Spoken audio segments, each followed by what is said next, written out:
Yeah, those are the sultry tones of the intro of Frame Rate, the show where we rate frames. Hey, everybody, it's another one of those. I'm Abe Epperson, I'm one of your hosts, and I'm joined here with my other host, Michael Swaim. Hey, Michael. Hey, man. It's how you doing? My pleasure to be here. I'm good. I'm great. Cool. We talked about that at length before we started rolling, so I think that's all I need to say. That's great. Hey, I like the energy you're bringing. I'm loving it. But guess what? We got a third person here, and I want them to introduce themselves. So do that now. Hello, I am author and professional podcast guest Jason Pargin. Going to say am back on the show. Have I ever been on this specific show before? I believe you have. I feel like you must have, but can't confirm. I cannot remember what movie we would have talked about. I've been on other shows in this network. I've been on the shows of everyone else who used to work at Cracked. For those of you unfamiliar, I used to be one of the bosses at Cracked back in the day when everybody was there. I was trying to think of what previous movie we had discussed, and it could not bring it to mind. It was Nightcrawler. Oh, yeah, that's right. Very good movie. Very good movie, and we talked at length about it. Very cool. Very cool. Hey, thanks for being here. Yeah. Well, thanks for returning. Yeah. Of course, the word professional podcast guest implies pay, and we'll talk about that after. Yeah, we'll figure out a way for you can pay us however you want. But I know Jason's deal. Usually he likes to plug up front and at the back. Are we going to do that? I'll give you some space for that here. I know you've got something you want to tell the folks about, I assume. Only because I know that many people stop listening at the end when they detect the host wrapping things up. If they can reach the off button. So yeah, I joked I'm a professional podcast guest. I'm a full-time novelist now and have been since I left Cracked a few years ago. The upcoming book released in October is called If This Book Exists, You're in the Wrong Universe. It is the fourth book in the John Dies at the End series. If you've not read any of those books, you maybe have seen the movie. It's on streaming on most of the platforms. Just Google the title. But yeah, there are multiple novels in that series. And so all of my time, I spend like 20% of the time writing, and the other 80% of the time is spent promoting by doing things like podcasting specifically. Mm-hmm. Okay. What else do you get up to besides the podcast guesting? Do they have you doing chats and tours and panels? No, I just have to maintain, I maintain all of my social media channels on my own. So I have the Twitter, and I have 3 different Facebook pages, and I have a Goodreads page and a Substack newsletter / blog and an Instagram, and now a TikTok account and a YouTube page. I update all of those. I think all told, I have 11 different things I keep updated. Because if you're an author, you are your own promotion person. The publisher's job is to get the book into stores. They talk to the stores in order to get people to buy it. That is your job as the writer. A lot of people are shocked to find that out when they get a book deal, because they think, wow, I have a book deal. Now I just write the book and sit back.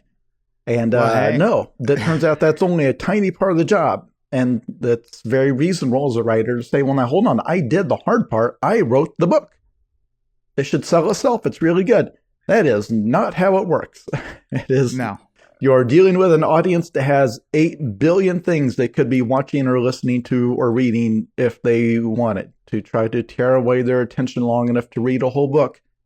They have to be reminded 70 or 80 times to buy it. Science has proven this. That's 75 repetitions is the sweet spot where that neuron is formed. Yeah. So there are some people out there who have literally never heard my voice before. There are other people that have heard me on 9 podcasts this month. That is just the way it works. And they've come back to lap up more. Well, Jason, it reminds me of another little guy who promoted a book that did fairly well. It's called The Bible. Maybe you've heard of it. And of course, I refer to our Lord and Savior Jesus Christ, because we're talking about the last temptation of Christ today. That was too good of a segue for me not to take it. I'm sorry. And it makes perfect sense because Jesus was walking around saying, read this story about me. My book. Buy my book. And before we continue, I do want to thank Zach Schwartz, as always, longtime. Oh, it's a Zach longtime attack. fan. I didn't know. It's a Zach snack. The deal is that here at Small Beans, if you subscribe to our Patreon tier, the Pick the Flick tier, you get to choose the movie. And that's just what Zach did. Look at Zach. Be like Zach. And he chose The Last Temptation of Christ. And he also chose you, Jason, to be here with us. So we reached out, you said yes, and here we are. That's all I wanted to say. I cannot identify with someone who pays for the right to pick the movie and then picks a well-regarded, award-winning film by Martin Scorsese. Like, how do you not just make the host watch some porn sequel, some porn parody? See, you should have been on for our Southland Tales episode, which we recently struggled through. We sometimes veto it. Okay. I didn't realize we don't do everything. Yeah. My understanding is Gamefully will take any piece of shit that you throw at them, but we will veto. So, 1998, Scorsese, based on the novel by Nikos Kazantzakis, which is the only time in the podcast I'll try to pronounce that. And a film that I had heard a lot about, of course, my whole life. And the big takeaway for me was always Willem Dafoe as Jesus Christ. That's interesting. And, but I had never seen it. So I'm grateful to have finally seen it. I always expected it to be on the order of like a Garden of Good and Evil or some kind of sophisticated referendum on morality. And it is and it isn't. I actually found it surprisingly straightforward, way more straightforward than I expected it to be. But I will subsume myself because I think we should hear from Jason first. Jason, what's your relationship to The Last Temptation of Christ? Had you seen it before? I think it's exactly the same as yours. I had never watched it, but here's where, for some listeners may not know the background here, this film was the subject of massive controversy when it came out. 1988, is that what we said? That's right. And for example, like the video stores in my hometown never carried it. Blockbuster Video, the chain, I think didn't carry the VHS when it came out. It was widely boycotted and protested against. So like you, I had heard of it for that reason. I grew up with a very religious childhood. My mother went to an evangelical church. I was raised there. So I would have been at an age, I would have been 13 when this came out. So I would have been old enough that I kind of was done with the whole fundamentalist church stuff and was starting to have teenage friends and do teenage stuff. But at the same time, if I hadn't gone to a theater to see it, and I don't think it showed anywhere close to where I was, it simply would not have been accessible to me. This is the kind of thing that's hard to convey to the kids of the internet era. There was a time when some media you simply couldn't put your hands on. Mm-hmm. And we're not talking about cop rock or whatever obscure thing here, like major stuff. And was that because it diverted from the gospel? Because there's a chyron at the beginning that says, I guess it's not a chyron because it's over black. There's text at the beginning that says, this is not based on the gospels, but upon the fictional exploration of the eternal spiritual conflict. And what shocked me after that is watching the whole movie and realizing, wait, when is it going to divert from the gospel? Because it only really in the back half of Act 3 diverts from the traditional telling of the Jesus story, other than vernacularizing it, he still does the Sermon on the Mount. He builds the lightsaber, he does all the Jesus stuff you want from him. But at the end, there's this, and we'll get into it. I think we'll probably maybe summarize. Most people know the story of Jesus, I would think, but it feels like I'm wondering if that was, do you know, Jason, if that was the point of the controversy, or just that someone would dare to depict the gospel, or what was the... At the time, because I remember this vividly in middle school, and because it was actually on the nightly news, it was entirely about the nudity. And specifically seeing Mary Magdalene's American breasts. Yeah. I never heard complaints about the ways, because to be frank, every piece of Christian media has little divergences. You just can't, stuff doesn't translate so well into film without putting your own spin on it. It was entirely about the nudity and the sexual content, because one, very key difference is that one of the big temptations of Jesus in this story is the premise of having sex with Mary Magdalene and marrying her, and that he's having to abstain from that. And it even says like she went into prostitution because he refused to marry her. That's not in the Bible whatsoever. But realistically, if you were trying to tell, a more realistic, grounded version of the story, that and the whole premise is that he never had sex with a woman because that would have been sin. That would be, one of the key temptations of if he's a young heterosexual man. So they added that here, and I think that was just the puritanical nature of. Now, I think protests elsewhere in Europe probably focused on different things, and reading up on it, like in prep for this podcast, there were a lot of people that had more like complaints about specific things that were changed. But when I was a kid, all I heard about was Scorsese inserting the nudity. Although interestingly, they blur dicks on the they literally put smudges on the film, it looked like, to blur dicks in the few times that there's like nude revelers being baptized or whatever. So even Scorsese, I don't think Scorsese was trying to like rub nudity in our faces, which makes that very funny. I also surprisingly, we didn't see Willem Dafoe's confusingly large penis, right, according to Lars von Trier. Yeah. Did this apply to Jesus Christ Superstar? Did you see that when it came out, Jason? No, not at all. Okay. I know what it is, but that's an example where I can't remember. Like, I'm sure that was a source of controversy. Anything you make, because that diverts very directly in a way that is blasphemous, because it makes Judas very sympathetic in a way that I think traditional interpretations of the Bible are not on board with, and I know was controversial at the time. It's funny because I didn't see those things because I was raised so irreligious. It just had no bearing on it. Like, my family didn't care about that, so we never saw it. But I'm glad I have. I especially since it's Scorsese. Abe, we haven't heard from you. What's your Last Temptation starting point? Well, I watched it as a part of film school when you say here's Scorsese. And I've watched it twice now.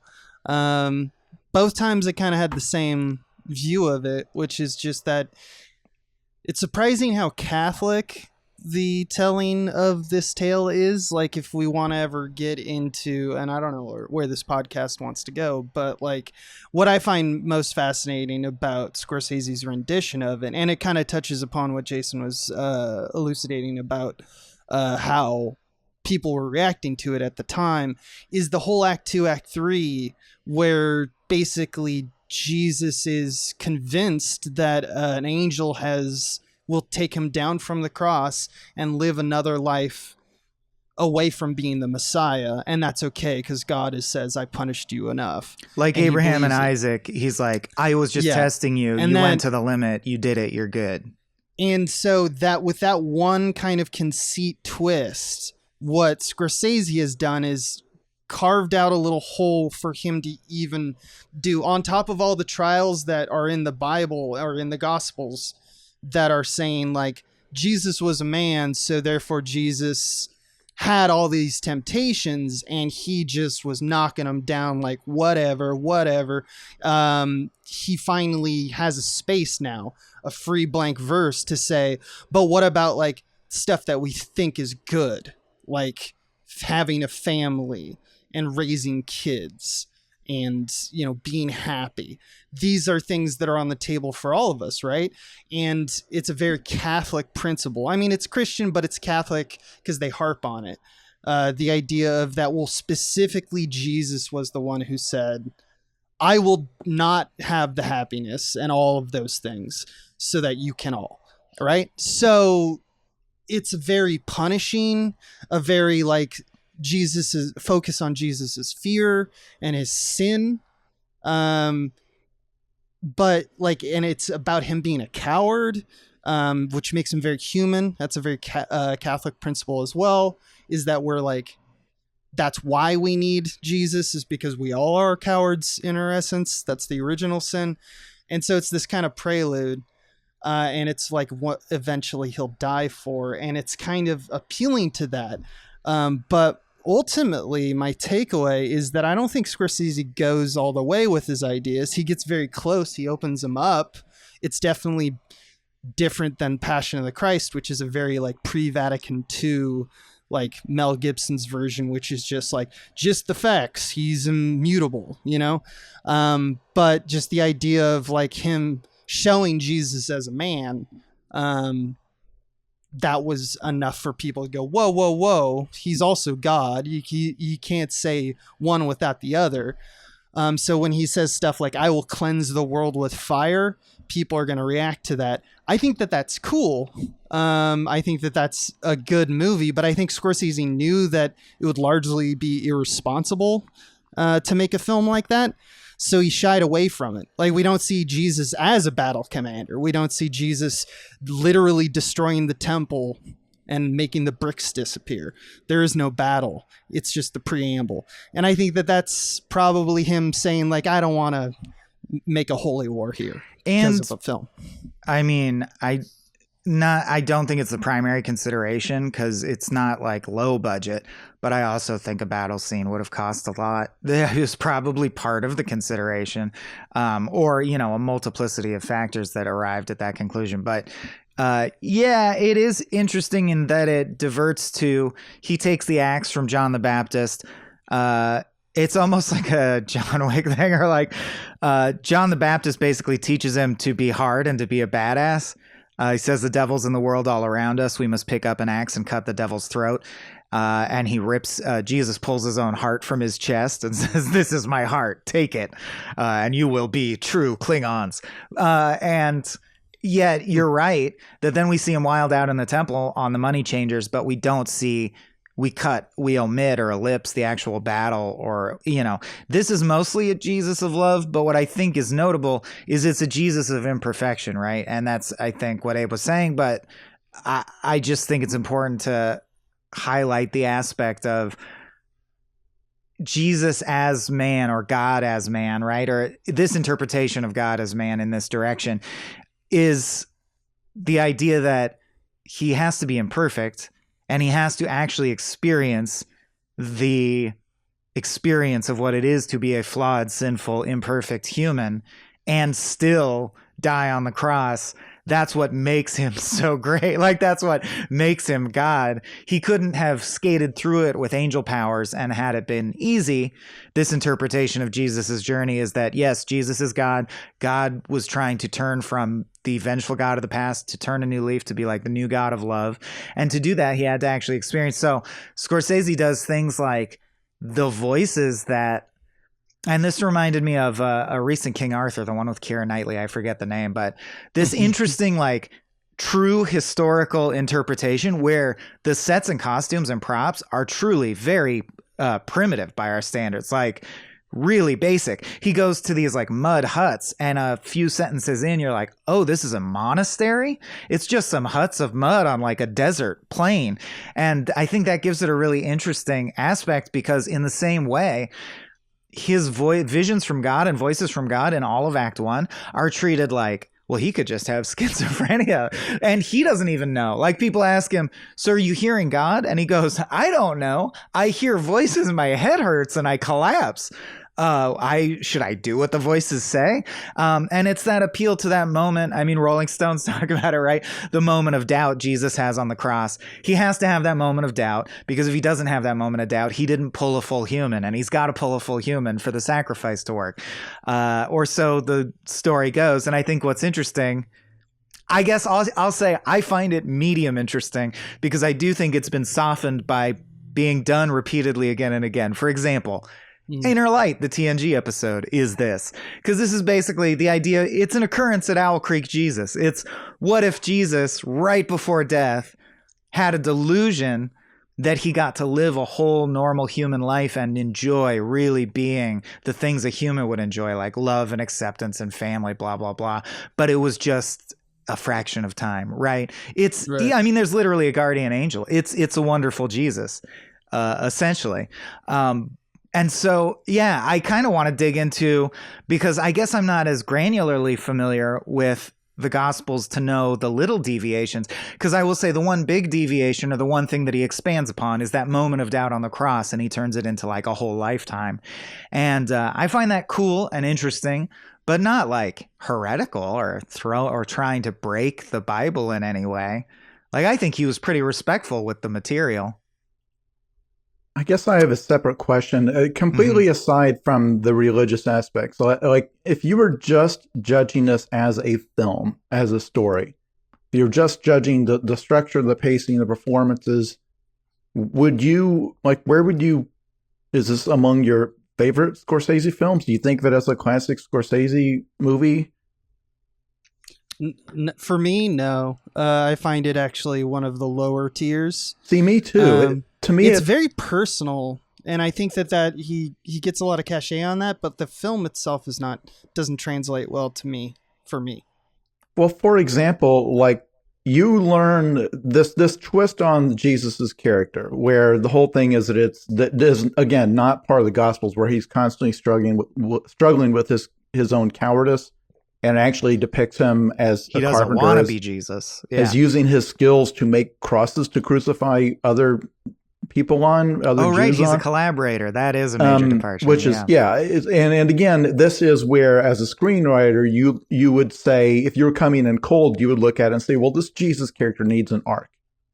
Like, so, in the Bible, he's holy as an infant, as a child. He's already teaching to people older than him. Like, he is perfect. He's Superman. He's perfect throughout. And you would say, no, he has to start from somewhere, and otherwise the story's not heroic. He spends the whole time knowing that he's God, knows that if he dies, he'll just come back. Like, no, you've got to make him vulnerable, make him fearful. And so they create a character where he abstains from sin, not because he's good, but because he's scared. He says it himself. Like, he doesn't go off with Mary Magdalene. It's not because he successfully, his strength of soul withstands the temptation. He's scared of her. He's scared of settling down with her. He's afraid of what God will do to him, or he's afraid of just taking risks in life. So that's a new spin, and that's trying to humanize the character. But you learn all of these things by Willem Dafoe saying them out loud. He literally just states his own character again and again, which is, it kind of always recognizes bad writing. It's tell instead of show.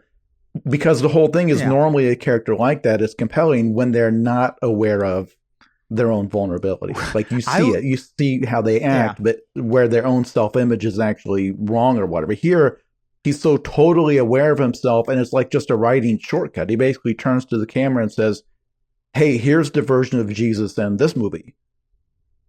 Yeah. Not only that, when it does come to those first act actions, there's kind of a little writer hack there as well, because you notice that he will say, like, I want to tell everyone the thing that I told you in private, that I pity everything and I don't care what happens to me because I'm a coward. But what came out of my mouth was love. Like, God just made me say that. Yeah. Yeah, his first sermon is like particularly sweaty. It's the Sermon on the Mount. Yeah, the crowd thinks that his promises are fairy tales, and then he's like, there's justice for everyone, including the rich, and the crowd is immediately like, I see, eat the rich, which, is frankly pretty dope, but it's not like his MO. It's not against what he was saying before. Now he has an MO. Before, he was aimless. Now he suddenly has this kind of righteousness that we have to assume comes from God. And that is just kind of a snap reaction that happens off screen or instantaneously in front of us, and we just can't decipher it. It's not something that's available to us as the viewer. But I think that actually, and Scorsese does this a lot, which is very interesting to me, is that I think Scorsese is attracted to story where non-traditional structures are quote unquote allowed because of the subject matter. So, for example, Jesus is allowed to do that because that's what Jesus does in the Bible to some degree. You'll accept it. Like Jason was saying, if you approach this as a traditional movie, but people don't, right? They they approach it and go, well, he's adapting the Bible. Jesus did that, so he's allowed to do that. I will say it struck me as very ballsy even that Jesus has an inner monologue in this film, a la like a hard-boiled detective. Like Jesus is in his brain saying his thoughts as if to say Scorsese can write the mind of God. That's quite a statement in and of itself. But what I think, just to carry through the Scorsese train thought, Goodfellas is a biopic, and so the structure is broken and sometimes random diversions happen because that happens in life. Raging Bull is a pretty traditional arc, but even The Departed, I think it's an adaptation of another film, Infernal Affairs, if you haven't seen that, also good. But I think he probably, part of what appealed to him about that is that it's a dual protagonist mirror arc, right? So like Scorsese he likes imperfect contradictions, which is kind of cool because this film is about how the key component of what makes Jesus is that he wasn't perfect and that he was contradictory, right? Like, that's true. He said love, and then later he grabs the axe, and you're like, but I thought you said love. And he's like, I don't even know what I'm doing, man. And you're like, wow, it's almost the relationship I had to Eminem as a young man, where I was like, he knows he's fucked up. That's what makes him interesting as an artist. And I think Jesus has some of that mystique in this, where you're like, I don't get this Jesus. He's like imperfect and contradictory. Oh yeah, like a human. And therefore he can stand for us and die for us. I like the vibe, but I didn't find it highly engaging. I agree with you guys there. The pace, there's other reasons why I don't think it's a good film, product of its time, solid film, just because like pacing and etc. But I think what you're saying is actually very true. I think we can nitpick the filmmaking and the storytelling in it, but it is true that it's a Scorsese picture and he's never truly obeyed those rules. And I think that is something I would agree with. How about that? How about Keitel as Judas, man? Or did Jason have a more coherent thought than that? Well, Harvey Keitel won the Golden Raspberry for worst performance for his role as Judas, which I thought was weird because I thought he wasn't being any more stilted than anybody else. I mean, he's Harvey Keitel playing a tough guy. Like, his contrary to what's in the Bible, here he's playing Judas as a revolutionary who his whole beef is they're under Roman occupation. His whole deal was, I want a revolution. I don't want to save. And Jesus is saying, like, no, the revolution will be more subtle than that. Yeah, and he's like, no. We got to kill him. He's changing minds, and whereas he and these other this very tough people who had been ruled by for those unfamiliar, this area at the time was ruled by Herod the Great, who is like a vassal state to the Roman Empire. So the Romans didn't directly control it, but the way they did it, they would just appoint a guy to kind of rule it. So in the Bible, Herod is not in this movie. In the Bible, he's the one who orders Jesus to be killed and sees him as a threat and all that. He was the bad guy who they all hated. The actual people actually living there at the time, he was the hated ruler that, kind of had the boot on their neck. So that's the context that gets lost a little bit, because in the Bible, part of the whole process of Jesus getting crucified is them moving through this bureaucracy, because it's like the local Roman governors, they just want this to go away. It's like this is the Jews are yelling at each other about something. Just what do you need? What do you need for me to calm this down? And so in this movie, the only thing they show of that is a wonderful cameo by David Bowie. As Pontius Pilate. Yeah, as Pontius Pilate, who comes in and kind of tries to, and he, I think, gives the best performance in the film, because he absolutely comes off as this kind of haughty Roman official who just sees all this as silly. It's like the rabble are all riled up about something, so he tries to talk to this Jesus character who is telling him, like, well, no, he's like, I've heard you can do miracles. Do a miracle for me. Just let me see it. And he's like, well, I'm not a performing monkey. No, I'm not gonna. And he's like, well, then you're just another guy stirring up trouble. He's like, you're gonna get, you're going to be executed. They're going to execute you. They've handed you over to me to be executed. And Jesus basically won't offer up any defense of himself because he knows that this is like fate. But I think in that case, he's one of David Bowie is playing it as like the most natural of all of them, where he's actually playing it like a human being would act in that scene, rather than someone reciting these famous Bible. Doing the Bible. Which this is part of it, is that coming from like an evangelical background, I've seen the Bible story in the form of cartoons and coloring books. Like, it's not just the Bible. I've seen movie after movie after movie and TV movies, like every version of it, every G-rated version of it, they would show it in, in Sunday school. So the idea of like, you watch it because you've seen it so many times, you're just, so much of it is just, oh, we're playing the hits. Okay, here he is, saving the woman from being stoned. In the movie, they switch it so that's Mary Magdalene. In the actual story, it's just an unnamed woman. He does the Lazarus thing. Here's he does the wine. Yeah. Here's water into wine. So it's just like, how am I supposed to feel anything? Like, am I actually supposed to be sitting there saying, oh my gosh, he turned water into wine? How? That's like, no, it's, you've seen it a million times. It doesn't affect you because it's a cliche. It's not possible for it to move you emotionally unless he was to put some totally different context into it. And I feel like he tries that, but still, when you're doing the Christ story, you have to play the hits. And I feel like as an artist, it's got to feel restrictive unless you're just making some totally piece of subversive art where it's like, well, I'm going to have Jesus played by a woman and, everybody will be mad. Otherwise, it's got to feel like this has to look a certain way. We know how Jesus dressed. He's got to have the beard. He's got to have the longish hair. He's got to, and I don't know. I can't imagine watching this as just a movie the way I would sit down to watch Goodfellas or something. Like, I'm just enjoying it for the drama, because the one part that is new, that the entire, like the titular Last Temptation, like that comes in, the latter half of the movie. But even then, it ultimately comes back to he screams out, "It is finished," or "It is accomplished," and then mission accomplished banner. Yeah.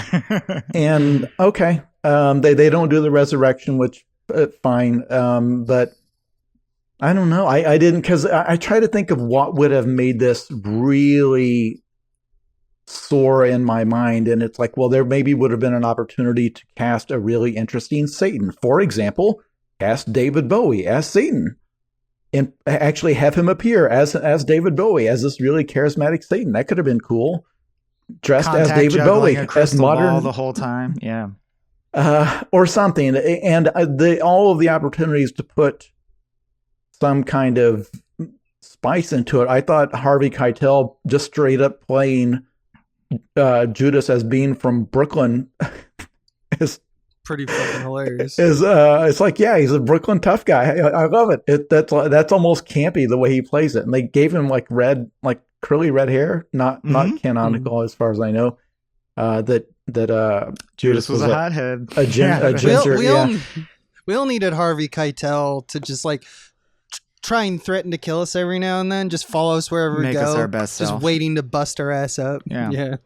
As he said, if you divert from the path 1 inch, I will kill you. Kill you. I like that Bowie, who I thought was Herod, but I just looked it up and he's Pontius. That's interesting. Because at least in Jesus Christ Superstar, Herod, I wonder which is in the Bible. Herod's the one who says, "Do a miracle for me." But regardless, he has a great little monologue about how about conservatism in its soul, like that there's just that the stagnancy that is inherent in people who rise to power by whatever means don't want it to change because they're in power now. Do you not understand that? Because Jesus is like, yeah, but we're not going to overthrow you, man. It's love, man. And he's like, we don't want it to change at all. Why? We're in power, which I did think like was a good mask off little monologue just about class consciousness. But I agree with you. The fact that at the end it goes, well, this was all just a dream and the mission is accomplished and Jesus is Jesus. I don't know. You guys are talking me into being disappointed by it, but I guess I didn't expect it to be that big of a departure. I didn't like put it on thinking, I wonder what wild twist on this tale he has in store for me. So I wasn't let down by that. I was more delighted by the casting, frankly. It's a fun group of people to watch. And it allowed me to mull over questions that I always mull over when I'm presented with the gospel question. Like, I'll never get over that it's encoded into our core story or one of the core stories of our culture. Because if Jesus is right, and it is, the Bible is through a male gaze largely. And if Jesus is, if we take the story this way, and I do think Jesus is the protagonist and he represents humanity, right? If we're Jesus in the Bible story, or we're supposed to at least sympathize with Jesus, and both his, I'll just never get over that. Like, it's encoded into that story that he has a mother who's a virgin, whose name is Mary, and the other character whose name is some whore whose name is Mary. And, like, that's really weird. It's just very bizarre, like, idea that has been a cornerstone of our entire civilization. I will. Well, continue your thought if you have more. Oh, well, no, I was just going to connect it to Batman and Superman, but you go ahead. I figured that's where we're going there. Martha? Okay, so to me, that what you just pointed out is probably encapsulates one of the better moments in this film.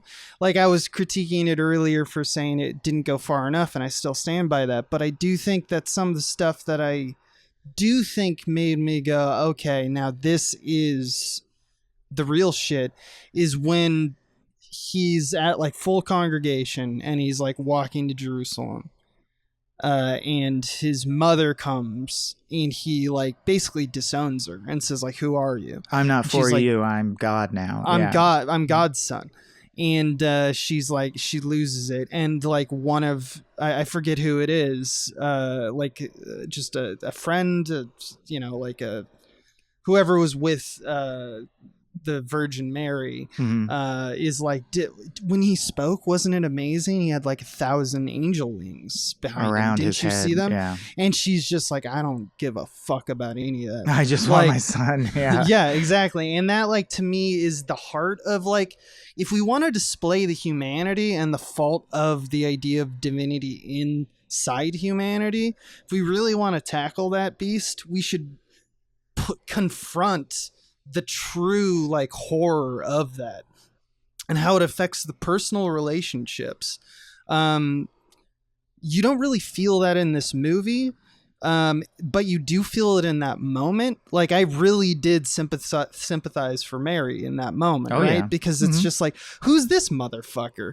For all we know, he's a lunatic. That's just a painful thing to go through for anyone. Yeah. Yeah. And like his mother is like now has to deal with this shit, like a single mother who raised him, like has to deal with this shit. And it's just like, that to me is the cost of the fanaticism. And of course I'm, not really a believer. So of course I'm going to take this kind of viewpoint, but I still think it stands that like, if you do perceive the human element as being like kind of, a contradiction, a little bit, which I think that most Christians actually do. I think that's why that he's an impossible kind of paradoxical figure, is because he was like kind of joined together at the hip with the spirit and human. And because of that, we lost this aspect of it. It was a melding that went fine.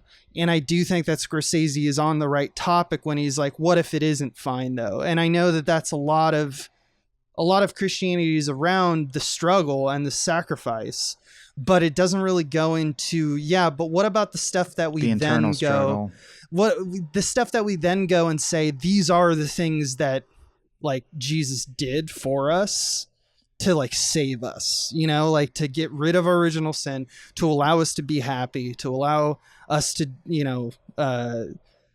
be fruitful and multiply. Or able to access to eternal life after death. Exactly. Yeah. All those things. In order to do that, like, what was the cost?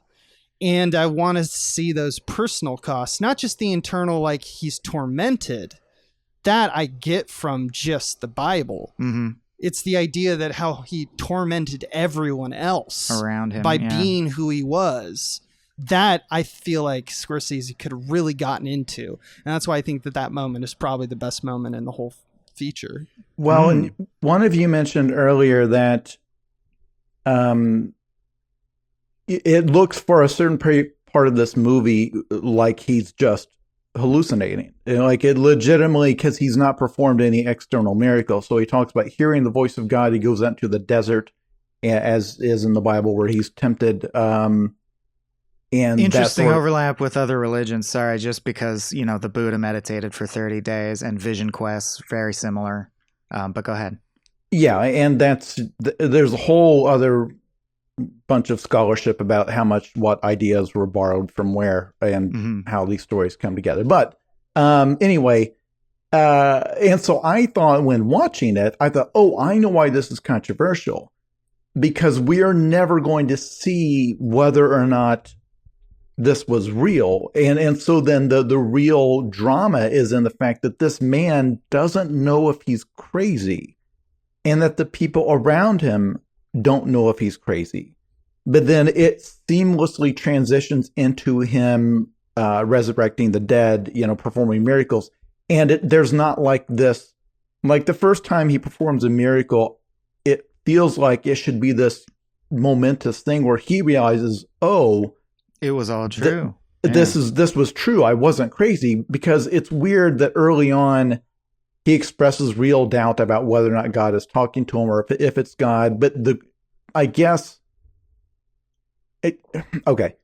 feel like people at the time, they clearly knew what mental illness was.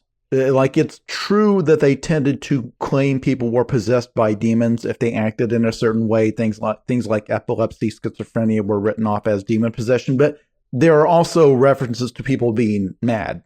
Like, he's mad. He's going crazy. Sure. So Ophelia. They knew that going nuts was a thing. So it should have come in. And of course, in the Bible, people constantly are saying about Jesus, he's nuts. He's gone nuts. Like, somebody needs to help him. He's gone crazy. So I thought early on, that's what Scorsese would lean into, because that is true doubt. Like, can I trust my own senses? Can I trust how I'm perceiving the world? And there's a way to write the movie where it's like, okay, this guy I brought back from the dead, was he even dead? Was he in a coma? Did they just not check? Or what if Jesus had to die on the cross, truly never knowing for sure that he was the Son of God? That would be very compelling. And so the moment of doubt becomes, was this all for nothing? Like, all of this pain, was this all for nothing? And then he has to die not knowing. Then not knowing that he had just changed the world. Like that, 2,000 years later, his name would live on and would be the cornerstone of a whole section of civilization. Right. That he would be one of the most important people that ever lived, but that in this moment, he was just a man. And then shoot it and write it in a way that the viewer can decide, was he supernatural or not? But it doesn't go that direction, and I get why he wouldn't, because that would probably he would probably see that as going too far. But I feel like the story you're trying to tell about the true human fragility, if it reaches a point where he sees like actual manifestations, like, oh, I can literally do magic, it changes the equation. I mean, when he turns water into wine, he cheerses and winks at the camera, essentially. Like, he does that was cool, wasn't it? It's effortless for him. Like, he doesn't doubt that he can do it, or he doesn't have to concentrate. He doesn't have to ask God for it. He can just do it. He can change reality. So I don't know. I don't know. That's one of the... You just pitched a hell of a movie. I agree. Yeah, that's one of the reasons I feel like he didn't go far enough, and I think it's for the same reason. A little history on the post of this film, like when it came out, is that like Scorsese got death threats to the point that they were big enough that Scorsese had to have bodyguards for public appearances for years. Wow. Obviously, it was banned in many, many countries. there was a terrorist attack in 1988, where in Paris, where basically someone made a bomb to which killed, like, I believed just injured people, like a dozen people, and like almost burned the cinema down. So, and then of course there was protests and all that. But it was for the film to be what it was, in the same way that I think that like there was like a cultural moment for Christians all around the world for Passion of the Christ as a kind of uplifting experience. This was one that was designed to be like, hey, let's look at this in a different light, which I think is a much more brave thing, honestly, to do about some the old stories that we tell ourselves, especially if they're as important as the Bible for some people. That's just me. I'm kind of contrarian, but I think he was very fearful about, and he has his own Catholicism to deal with. Like, he didn't want to make the film that like drifted a bunch of people away from Catholicism. So like, I think that's why I think you need, in order to make the film that I think both Jason and I are kind of pitching around, you have to have someone secular to write or direct it, right? You can't have someone of faith. Let's put even more spin on that. So the book was written in 1955, not the Bible, the novel that the Last Temptation of Christ. It was met with protest. It was banned in many countries. They had been trying to make this into a film since 1971. This was a nearly 2-decade-long project, and projects kept getting shut down because as soon as word got out that they were funding it, that they were casting it, there would be protests, there'd be pressure from elected officials. And it was, by the time it got made, Scorsese's version got made in the late 80s, it was on a $7 million budget and a very tight schedule. He said that the whole shooting was basically done on like an emergency basis. Like, that's the scale of this movie is extremely limited. The sets are very limited. There's a point where you should have had Jesus preaching to crowds of thousands. And you don't There's get like that. a dozen guys there going, who's this? What's this about? Yeah. And you never get a sense of how transformative it looks like what would happen in real life, which is that, like, modern day, is that if you had a good sounding like story, you would have like 14 people following you, where in the actual story, in the actual, the biblical account, it sweeps like wildfire. Like, he has this huge following, and they try to make him He has an army. Yeah. And they want him to lead a revolution. That's what everybody thinks the Messiah is going to do, is come and throw off the shackles of Rome. And all of his, the elements of like apocalyptic prophecy that's in his speaking, most of that comes from other books of the Bible, but the parts that are from the Gospels, at the time, to their ears, this all sounds like, oh yeah, we're gonna destroy Rome down to its foundations. Like, we're gonna rise up and throw off the shackles. So I alluded to this earlier, but I don't know if you were talking about like the environment, and the spareness of the number of people they have with him or whatever. But yes, I also found it very spare, to the point that he very clearly didn't want to show any sort of greenery or verdancy until at the end he has the temptation and he sees essentially the land of milk and honey or whatever. And we see like green rolling hills with trees and stuff. But before that, they're so spare with even water sources being on camera that it seems from the sequences, like, I wonder how the people survive. Like, they're in like a blasted wasteland with no water and no plants. And it's almost like a series of sound stages, but it's not. It's a series of setups in the desert, but very simple, which makes for a very like clear blue sky, beige ground, actors there, and it makes for a very almost theatrical experience, or like a staged experience. What did you think of? I mean, all I could think of is what a perfect meme format it is, and I'm surprised that I haven't seen it. What do you think of Satan being represented as a flame? Not that original, I guess, but I really liked the moment where he goes, "But my guardian angel," and looks at the guardian angel, and Keitel goes, Satan. And it turns into a flame. Yeah. I'm like, you could plug anything into that guardian angel slot. That's funny. That's not my favorite Satan moment. The snake telling Jesus, "Look at my breasts," is the funniest moment in the film. Look at my snake breasts. Yeah. Yeah. If Martin Scorsese had $100 million to make the movie today, it would look very, very, very different. To the point of, I think there's entire scenes and sequences that he probably did not include purely for budget limitations, because this is a very small scale movie. Like, it just feels small. It feels like a local dispute breaking out among a small group of a small town. And I don't know what the population of Judea or the area was at the time, but it's in the Bible. It's described as a mass movement and big things happening, and there are miracles that occur. And I think now, like, the way, I wonder how he would portray Satan. I wonder how, because it would not just be like a rubber snake. I think there would be a very elaborate sequence that really tries to convey a devil that is trying to appeal to all of his human senses, to his lust. Like, he would come in the form of, a really hot woman or whatever. It doesn't make sense to have the snake say, look at my rockin' tits.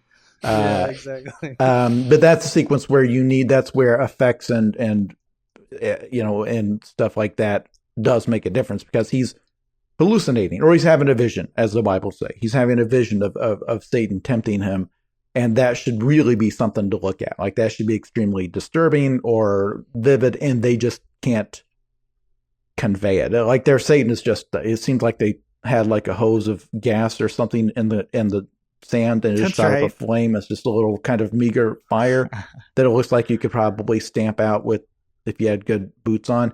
But that's all. It's a very small scale movie. Whereas you compare it to like the Mel Gibson movie, The Passion of Christ, and like how incredible, like the makeup and gore and effects and the blood work and drops, like how visceral Roman it is. legions. Whatever you find ugly about that movie or about Mel Gibson, like in terms of doing what he was trying to do, which is convey the visceral actual suffering and what it would have meant to endure it. Extremely effective. Like, and it took a budget to do that. It's the makeup work was expensive and difficult, and the actor passed out many times because he had like the rubber, scars all over his body, and like he couldn't breathe in it. He got hit by lightning twice. What? Yep. Jim Caviezel got hit by lightning twice. Once particularly when he was on the cross. Yeah, because he's on a giant thing on the top of a hill during a thunderstorm. You think that as a filmmaker, you'd take that as a sign, right? Not Mel Gibson. You would take it as a sign. Not good old Mel. Only be more sure that you're right. The finger of God is pointing at our production as if to say, yes, do that. Keep doing it, Mel. Another moment I wanted to bring up, because this has to be a diversion because it happens in the dream portion. But I just thought it was very interesting. So I believe it's a Scorsese choice, right? That in Jesus's fantasy life, Mary Magdalene dies and he marries Lazarus' sister, whose name is also Mary Lazarus. It's like, the dude is crazy for Marys. What is that about? And then what I really want to ask is, what is this about? Listen, says the angel. There's only one woman in the world with many faces. One dies, the next one comes. Mary Magdalene is dead, but Mary, Lazarus' sister, she lives. She carries your son. Broads, am I right? Is that based on a probably none of us know, but I'm wondering if that's based on an actual biblical passage. Or not if that's whatsoever. So that's Scorsese saying broads, they're all the same, which is just a very weird message to slip into the dream portion of Jesus's death. To clarify, I don't know if either of you guys, I don't know what were you, either one of you raised religious thing? Michael, you said you weren't. Very secular. I was not raised. I was raised secular, but I went to private Catholic school. Okay, well then you know that, like in this film, the character of Mary Magdalene, they've taken several women in the Bible and just combined them, which is something you do in a screenplay, right? Like you can't have an overpopulated movie, so you combine characters Same thing they'll do with biopics, right? Like if a guy has a mentor, like in Moneyball, it's Brad Pitt who played the other guy in Moneyball. Jonah Hill? Jonah Hill. Jonah Hill's character, like that's not a real person. He is a conglomerate of several people that helped out. He's like a whole team of guys. But in a movie, you need one face that people can attach. So that's Mary Magdalene in this film. Like she in the Bible is not the woman who was being stoned to death and that he's saved from that. In the Bible, it's she's a woman who he cast several demons from, and then was kind of traveling around with the disciples, and then she was one of the first ones to see him when he was resurrected. That here she basically, like most of the women he comes across in the Bible, they've just made that Mary Magdalene each time, which is more efficient storytelling, but that is a deviation. The line of there's only one woman and that she just wears many different faces, that has to be from the novel, because I can't imagine why a screenwriter would add that. And I don't know. An axe to grind, yeah. Well, I don't know what they're trying to convey other than the angel telling Jesus that it's okay to move on from Mary Magdalene, who in the movie, again, dies in childbirth. Obviously, in real life, Jesus did not have kids unless you read the Da Vinci Code and believe. Or seen Dogma. That, yeah. And then it's like the angel saying, well, it doesn't matter. Like, just swap in another one. They're all the same. I don't know why that's in there. Maybe maybe this is my ignorance. Maybe somebody has asked Martin Scorsese that. Maybe he's explained it at length. I actually could not find that many interviews where he talked about like his motivations. The digressions, yeah. For like what he changed or whatever, or even why... or like what attracted him to this project, other than him saying that he had always wanted to do, like he knew that was one of the movies he wanted to make. So in terms of like what choices he chose to leave in or leave out, I don't know if he's just mostly adhering to the novel or if he has his own reasons. I don't know.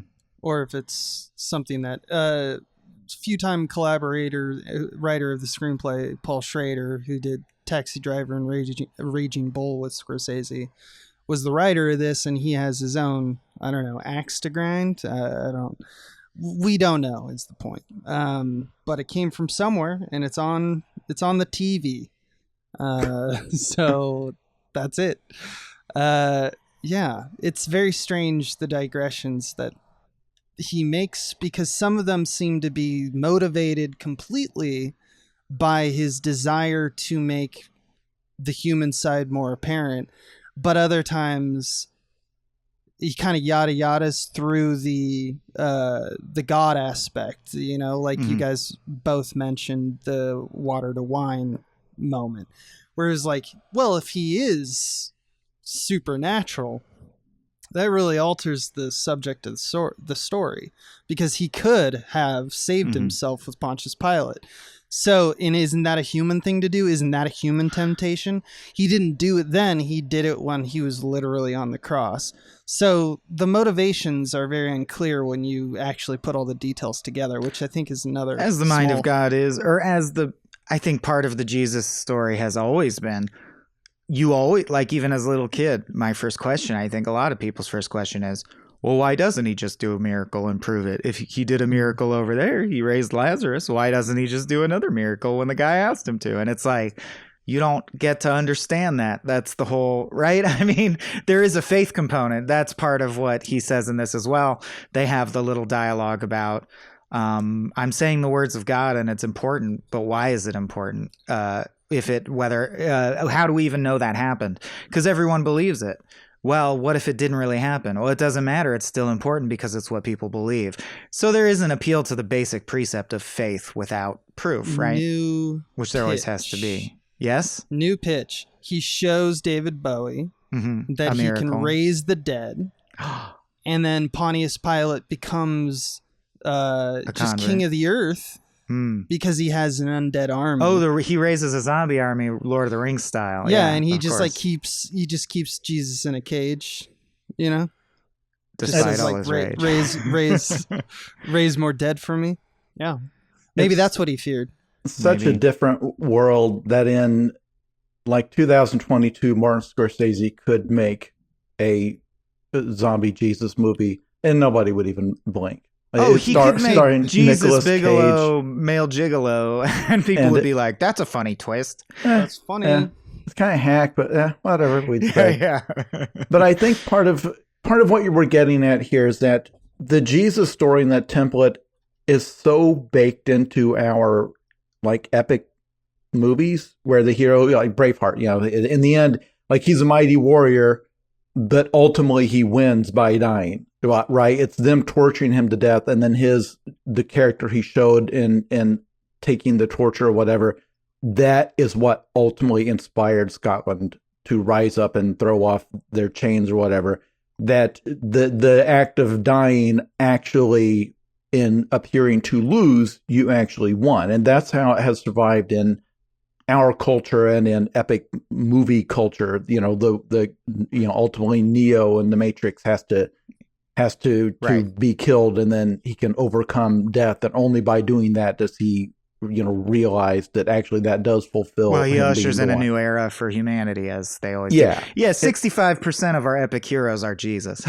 Yeah, and so it's such a standard template that when you see the original, you don't realize that the original deviates in an important way, because each of those times, usually what it's saying is that the message is bigger than one person. By dying, you inspired others to pick up your banner and carry on. And that's why, and it's so the whole thing that's inspiring is that, they can kill me, they can kill my body, they can kill our leader, but they can't kill the bigger thing, which is the thirst. In America, it's the thirst for freedom, usually, right? Like that's usually the thing that's driving us. It's not necessarily Christianity, but it's the message that we fold into it these days. Yeah. And by these days, I mean for the last 100 years or whatever. Yeah.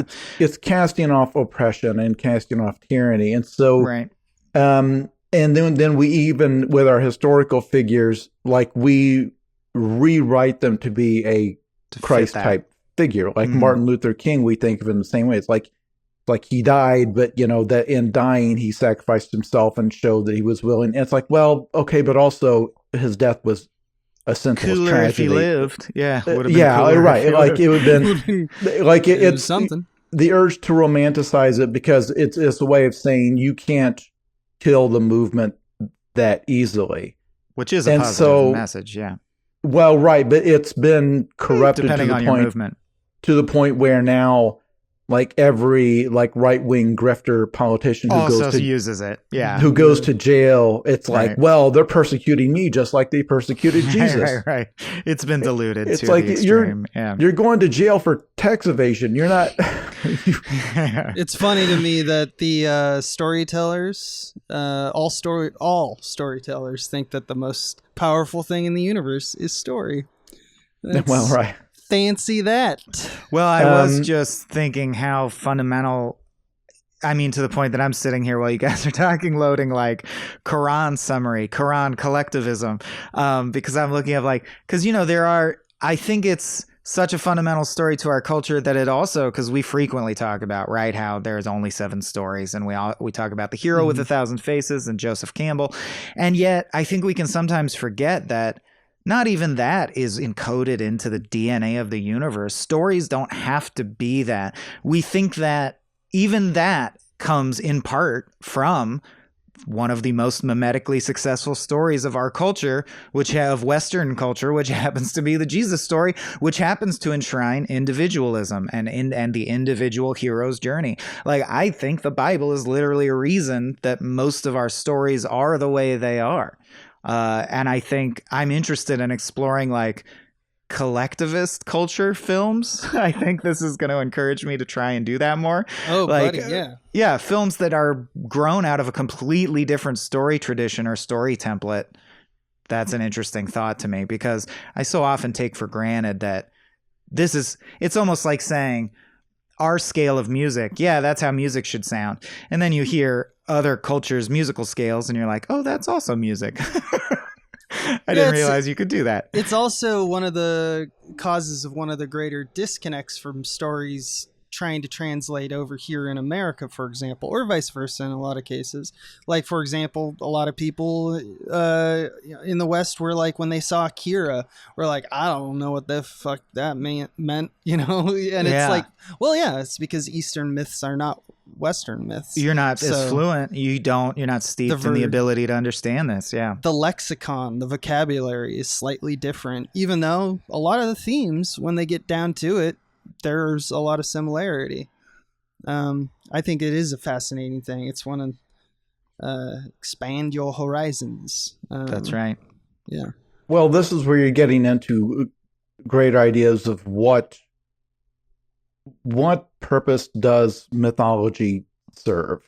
And so the most crude explanation, if you don't believe any of this stuff is true, or you don't believe that the supernatural exists, you say, well, this story is simply meant to convey to future generations, hey, your heroes of the past were willing to die for this cause. Therefore, you owe them. It's like 300, right? The 300 Spartans in that movie and the whole story. It's like, hey, ultimately this small group of people sacrificed their lives to save whatever you want to insert, Western civilization, freedom. None of which it's that simple when like them right, versus the Persian Empire. But you see how that gets repackaged for modern, where they're basically Americans. It's like they're all about freedom and about standing up against mysticism and all the weird foreign otherness of the Persians. But ultimately, you have a myth that's saying, hey, these guys died so you could live your current lifestyle. Therefore, if someone comes in and threatens our values or threatens what we have, you must do the same. You must be willing to sacrifice. You must be willing to lay down your life. And so you would say, well, this is like a set of instructions that takes hold because it's what holds society together. It's how you convey to the next group and the next group, you need to be willing to sacrifice because you only have the things you have because this guy in the past sacrificed himself. He suffered, so you must be willing to do the same thing. Whereas if a different culture with different traditions could emphasize a totally different element of, because there's more than one way to survive. Running a suicide mission. There's more than one way to lens through which to view the thing we call life. Yeah, it could emphasize staying alive or cooperating or being around to, or strategically retreating and saying, no, we'll get them later. We don't do that in America. Our heroes don't. We don't prize compromise. We don't have many action movies that are about like, if we just give up this small piece of land, it could actually be fine. If we let the aliens in Independence Day, if we let them have Australia, they actually said they'd be fine with that. And then we would the rest of us will keep the rest of the earth. That's a small price to pay to make this war stop. It's like, no. A guy has to sacrifice his life in a tiny little plane to blow up the alien laser. David slays Goliath, but he has to die too. Yeah. Yes, that's your Christ figure there. The guy has to sacrifice himself for humanity, and otherwise it doesn't get that round of applause in the theater. And yes, when I saw Independence Day, the audience applauded at that moment. People used to do that in 1996. Yeah. My dad would never shut up about how he was just told to go down to the theater with like $1 in his pocket because the parents wanted him out of the house for a while, and he walked into the movie that was showing that he didn't know anything about because it was 1960 whatever, and there weren't trailers and shit, and it was something called Planet of the Apes, and he has like never had a more thrilling film experience than when Charlton Heston gets his voice back, and he is like, people stood and like stomped their feet and screamed for like 5 minutes. I'm like, that would have been in it. That would have been a fun experience to experience that kind of flabbergasted. People like diving out of the way because the train's going to hit the screen. And when movies were first invented, we put a train on screen. Right, yeah. People ran away in fear. People used to riot because of operas that they heard. It's wild out here in these streets. All you listeners out there, go on YouTube after this is over and look up audience reactions to the Tollywood movie RRR in the native country. That's true. It's still a lot. And That's true. the audiences there almost tear the theater down at the big, like the big musical number starts, like they go nuts. And it is wonderful to watch, because I can't remember the last time I've like given myself over to something that way. To that degree, yeah. Thank you for saying wonderful, because I recently watched like a TikTok that was, I'd never seen it before. I'd never seen any of this, because I'm a very cynical man, and when I saw some reactions to Avengers Endgame, where they brought everyone back at the end, spoilers for the biggest movie of all time, and people lost their minds or wept or whatever. And I was like, and to me, it's good for us to remember as kind of cynics, as people who like kind of look at this stuff with kind of eyes that are just like, why do you got to do that and ruin that? There is a beauty to a lot of that. And I think that acknowledging that is a healthy part of doing what we do. Yeah. Sounds so like I'm glad you said wonderful. Sounds like you're due for a rewatch of the It's Mega Man, oh my God, hero of space or whatever video. Yeah. The Smash Brothers tournament where Mega Man got a power up and about 45,000 people lost their mind, especially one announcer. It's always fun to watch stuff like that. Humans go, human go, you know? True. But also bad human. Bad. Avengers is a great example, because Tony Stark there plays the Hollywood version of the Christ character is usually somebody who's very like glib and selfish or whatever in the beginning, and then ultimately has sacrificed themselves. That's why Han Solo was supposed to die in the third Star Wars movie, and then they just didn't, because they were afraid they wouldn't sell as many action figures. But his character arc is purely set up for him to die, because the whole thing is he starts out, he's purely selfish, purely into it for the money, doesn't care, and then slowly comes around and helps out a little bit, helps the rebellion. Dies for the rebellion, yeah. The second movie comes around, and then the third movie, him like sacrificing himself to bring down the shield so the Death Star, they can go in and take out the Empire for good. That would have been the perfect end to his character arc. That franchise started to go off the rails the moment George Lucas said, I don't think dead Han Solo would sell very many action figures, which is the quote that like allegedly... Yeah. Oh, sorry. That's an actual quote? Allegedly. I don't remember if it was Harrison Ford who said that, but because Harrison Ford, again, anyone being familiar with movies would say, okay, well, this is the movie where Han Solo dies, just as anyone familiar with movies knew that at some point Tony Stark had to die. Like, that's, again, the selfish jerk. Finally agrees to come around and embrace what it means to have this power, and struggling with the price, with what he owes the world, what is his responsibility, and then ultimately having to, sacrifice himself to be the Christ figure and make the selfless sacrifice to save the universe. Well, you were talking about how it's hard to sit there and be like, wow, he turned water into wine. I feel the same way about Jedis flipping around. It's hard to say legitimately go wow at any kind of magic. I don't know. That's why as I age more and more, that's what's losing its. I don't get hooked into a film because they're like, imagine if you could have telekinesis. I'm like, oh, I've imagined that quite thoroughly. Yeah. Okay. Well, now we're talking about Avengers and shit. Should we wrap up? I think it might be time. I think it is accomplished. I will point it is accomplished. I will point out as of my final thought that it's interesting that through a class consciousness lens, everything becomes cynical, but it's interesting that through that lens you can also look at this movie and the takeaway message can be, you can't beat City Hall. The Rome cannot be defeated. It will kill you. The best you can do is pretend, no, that was good. I wanted to die. Anyway, I bummed myself out. Well, I mean, they got the Paul thing. Paul says at the end, like, my Jesus is better than you, Jesus, because your story now. And that's, that's fine. That's what matters. Story. Story's the best. The story's the best, as told by a screen. As told by us. All right. Well, Jason, you mentioned your book. You didn't mention, and you mentioned your social accounts, but I don't think you said your social account handles. Feel free to mention your book again if you want somewhere in the mix, but where can people find all your updates? Like, what is your username most places?